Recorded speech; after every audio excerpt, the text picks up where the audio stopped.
Hi, in this video, I'm going to do a video on how you use the chain rule to find derivatives. So the chain rule is probably one of the most difficult rules you're going to use when solving derivatives, but it's really important.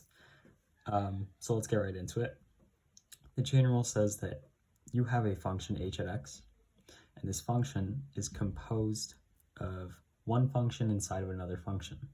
So basically it's a composition of functions. So we're used to seeing a function f at x, and in this case, we have f at g at x, but we can just picture this g at x as the x inside of f at x. Now I know this is a bit confusing, but just picture it as one function inside of the other. And how would we find the derivative of this type of function? So the chain rule says that we do the derivative of the outer function, which is f at x, or f, and we keep the inside the same, so we wouldn't touch g at x. And then we multiply this whole thing by the derivative of the inside function, g at x or g prime at x. So I don't expect you to know what the chain rule is right now, right away off that explanation. So let's just do an example, a simple one where it makes things a lot clearer. So in this case, right here, we have a function that is cos, and inside the cos function, we have 4x plus 3. So we're used to seeing cos x. Now we have something that is not x inside of this area. So we have one function, 4x plus 3, inside of the cos function, and that's pretty clear here. So we're going to name this f at x, and we're going to name this g at x, just so it's a lot more simpler to look at it in terms of the equation. Now, let's just go ahead and do the derivative based on the equation. And if I wanted to find the derivative, it says that first I have to find the derivative of the f function, or the outer function. Now, the outer function in this case would be cos. So let's go ahead, and the derivative of cos is negative sine. Now it says keep the original inside.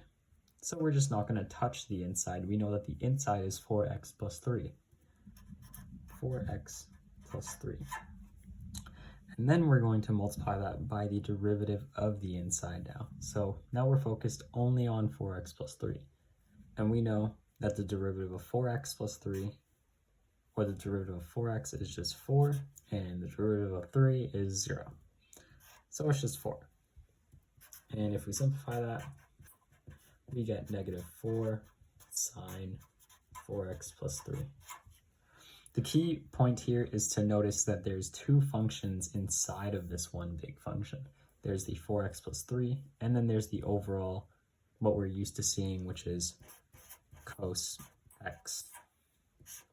But one thing to notice is that x is not x, it's 4x plus 3 in this case. Okay, so let's do another example. And this is sort of another case that you'll see, and it's a little confusing. So this is sort of the power rule case, where we have something raised to a power. And we know that when we have something raised to a power, we'd use the power rule. And this is no different. The only thing to notice is that we imagine this as x squared. So this entire sine x is squared. Therefore, we have an outer function of x, our x being sine x squared. So treat it like a power rule. We're going to bring down the 2, just like how we're doing the derivative of the outside.